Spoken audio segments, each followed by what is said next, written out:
We are at Boatyard because the boat got hauled out. What we thought would take 1 day turned out to take almost 14 days. But today they put us back in the water. So we're very happy. Here we are back in the water. And now we're gonna take the dinghy for a ride because we really missed it. Gonna do a little sunset tour.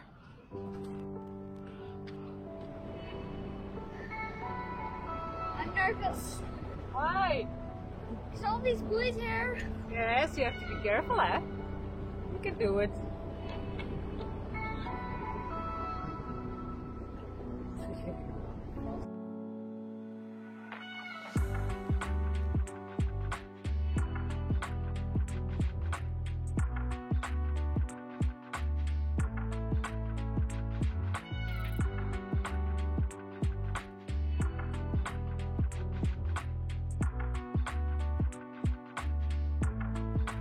Our next challenge was sailing to Vila Moura to get the mast taken off. Luckily, we had almost a week to get there, so that left us some time to relax and visit some magnificent places along the way. Hey, this is the captain speaking. We are going to enter Alvor. It's a small creek where we can anchor for the night. Alvor was only 15 minutes further down the coast. We arrived there at the right moment. You can only enter the Rio de Alvor during the high tide. When we entered the river, we could immediately see what a wonderful place it was. It was full of sandbanks, which gave us the feeling we were somewhere at a tropical destination. The kids were super excited to go and play on the sandbanks. So we came into Alvor, and this is a river. You can see it. It's a beautiful river where we came in all the way there. And these are all sandbanks, so it's very nice to have the sonar hub to see in front of me. So like 5 meters in front, it's 2 meters, and from then it drops. It says it's 2.2 meters, but my depth meter is at 1.8 meters. I got a nice mint tea. Oh, it smells so good.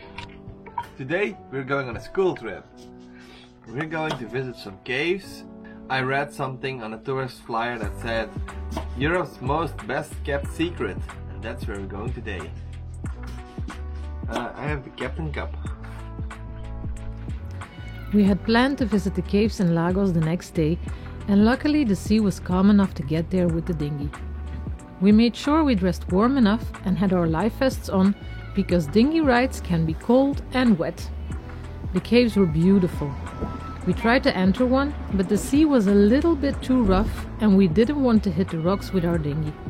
There were also some rocks just below the water surface that were sometimes a bit hard to see, so we enjoyed most of the caves from a distance. Even then, the view was stunning. I love the coast of Portugal.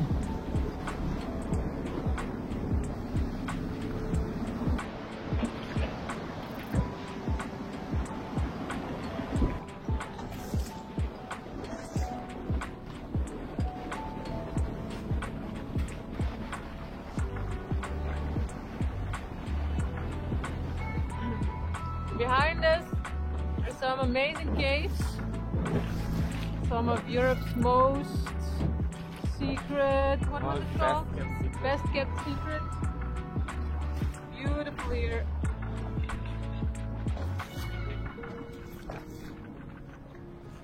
Right guys?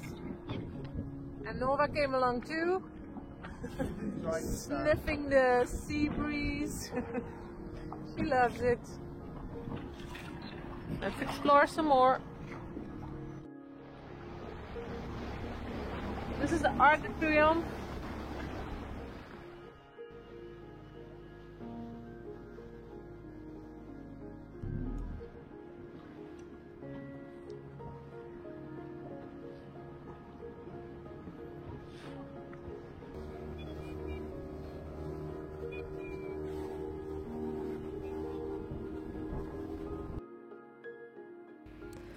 Around noon, we returned to Alvor, and the tide was pretty low when we arrived. We could see a lot of people on the sandbanks, digging in the sand, obviously looking for something. We were curious to see what they were doing.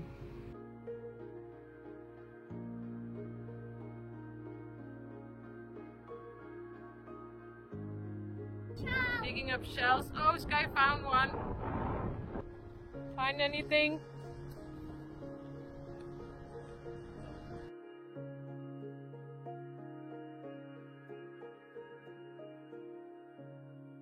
Ew, it's just so dirty here. Walking in the mud, going in deep. Ah!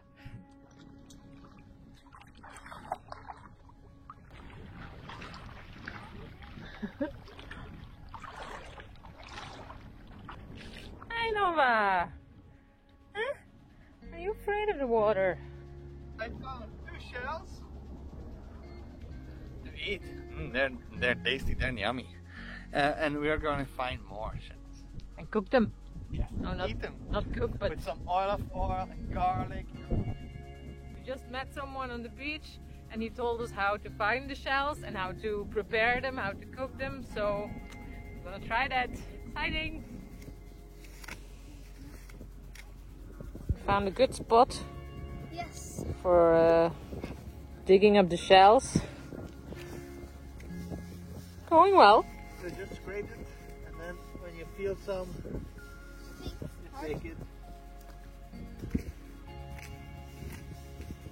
I'm not gonna put it upside down because then Oh there's yes. still a person inside. There's a crab inside, I think. Yes.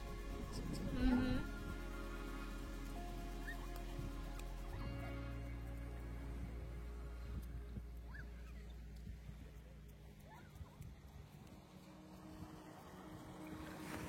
Back at the boat, Sven dropped the crowbar, which we had used to attach the dinghy and the sand earlier, in the water. Liam tried to dive for it, but the water was too cloudy to be able to see anything. Hey, what are you doing? Trying to get the crowbar. How? What do you mean? You're trying to get the crowbar? Daddy dropped the crowbar. Oh no!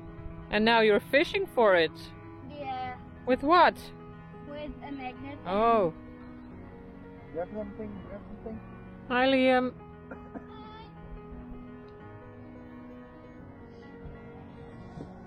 Got something? I don't know. Maybe you have a crowbar. Maybe you have.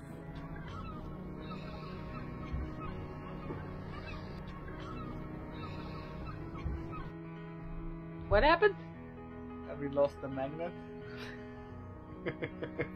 And I tied it good knots, but I don't think so.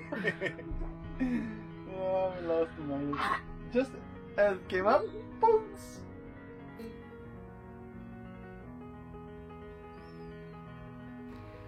The next day after lunch, we prepared to leave Alvor. We had to leave during the rising tide, so that if we would get stuck on a sandbank, we'd be able to get off when the water rose. Sven had checked out the exact positions of the sandbanks while the tide was still low, so we were ready to go.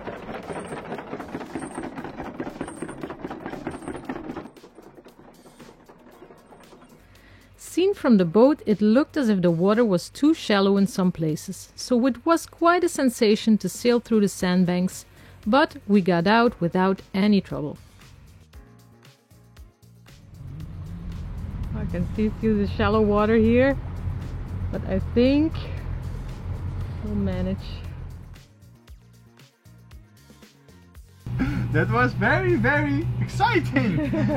Like it was dropping like 3 meters, 2.1, 2.5, 2.1, 2 meters, and I was thinking like, back up! But okay, we just turned in front of the sandbank. We would have to sail 4 hours to Vilamoura, but we didn't want to arrive after dark, so we decided to anchor in Portimao for the night.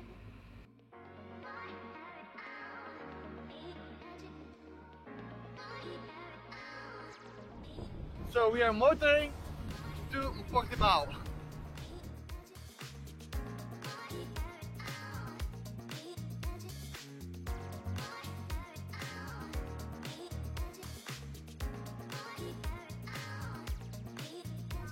What a beautiful snail. Where did you find it?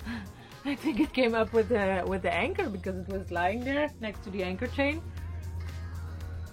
Still alive. Yes, he wanted to cut. It came out before. He wanted to crawl away. So are you hungry or what are you gonna do? No.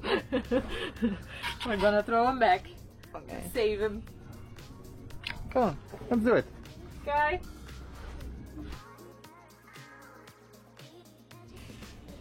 Here. Throw him in the water, I guess. Okay. Bye bye.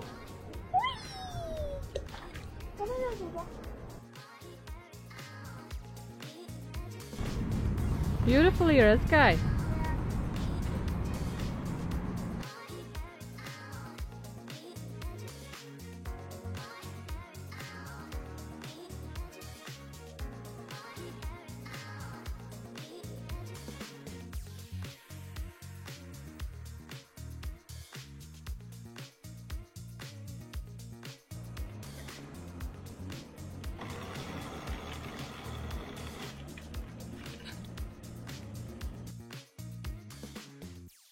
After a wonderful evening in Portimao, we left for Vilamoura in the morning as soon as we were ready.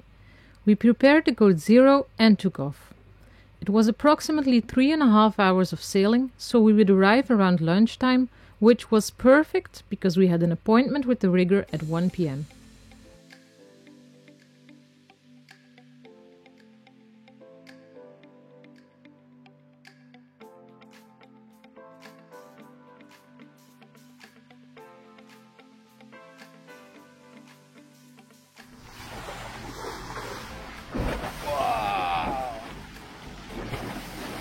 Oh.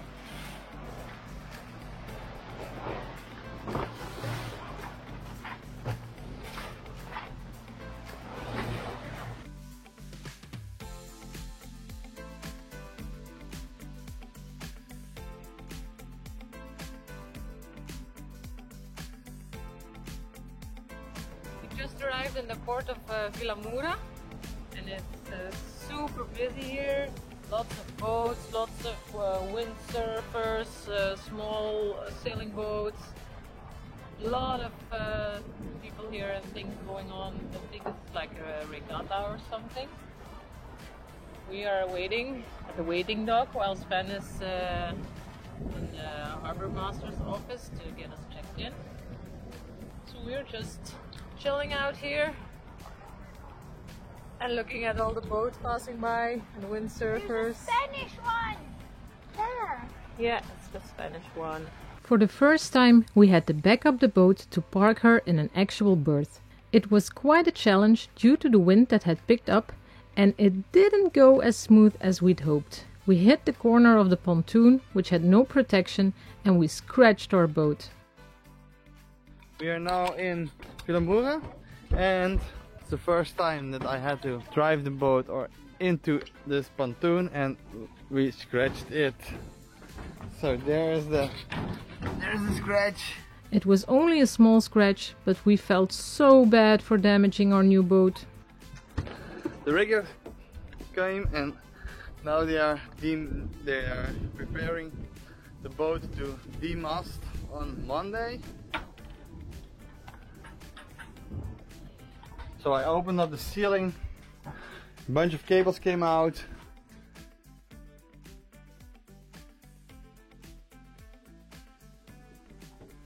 That looked like a fun job. Yeah, Sky flushed some towels instead of toilet paper, so oh well.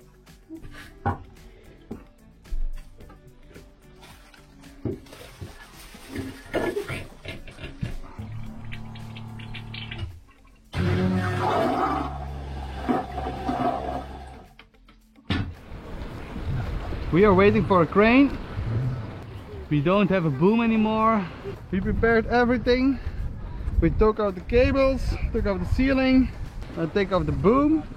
The boom is here. So the rigger, he prepared the boom and the mast to demast the boat, because inside we have some tubing loose, and they will fix it. And it's very easy, just take off all the lines.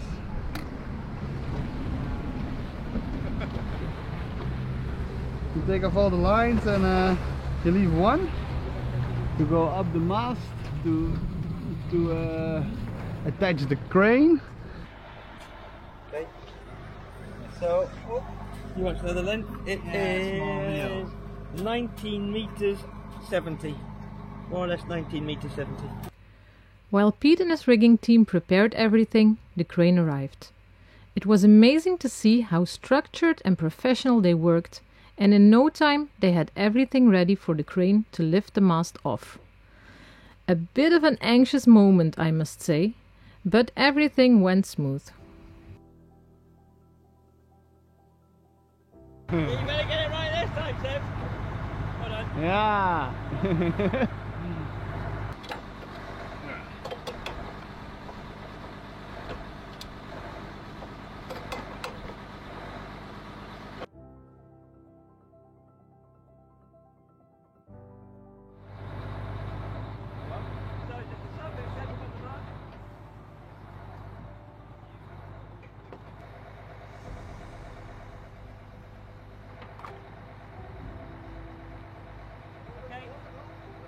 That's the conduit. Tube. Oh yeah.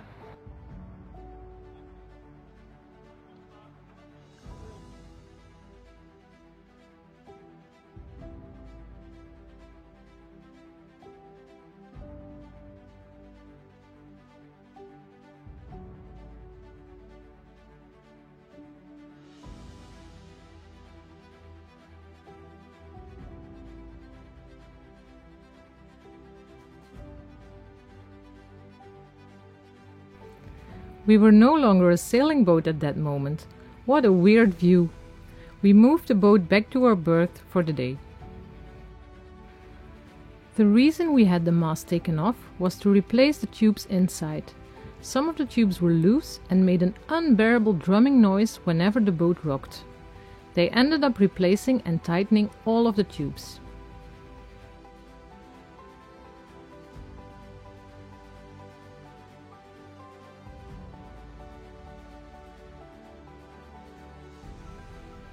The next day we headed back over to the boatyard where they put the mast, the boom, the rigging and all the lines back on the boat. Meanwhile, I prepared everything inside to start sailing, and as soon as the riggers were finished, we set sail to Gibraltar. Thank you, Pete Keeping, for the fast and professional work. It was fun working with you guys.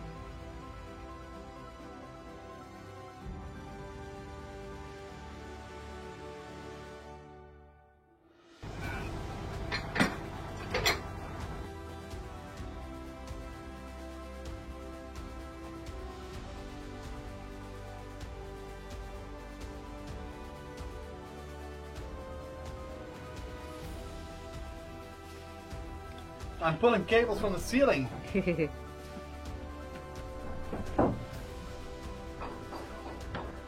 So when we put the mast up, we have to disconnect the cables and connect them again.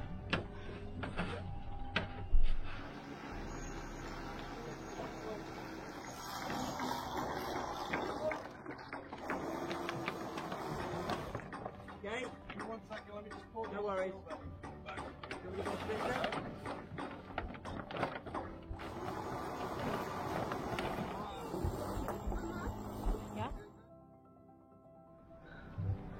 We're all set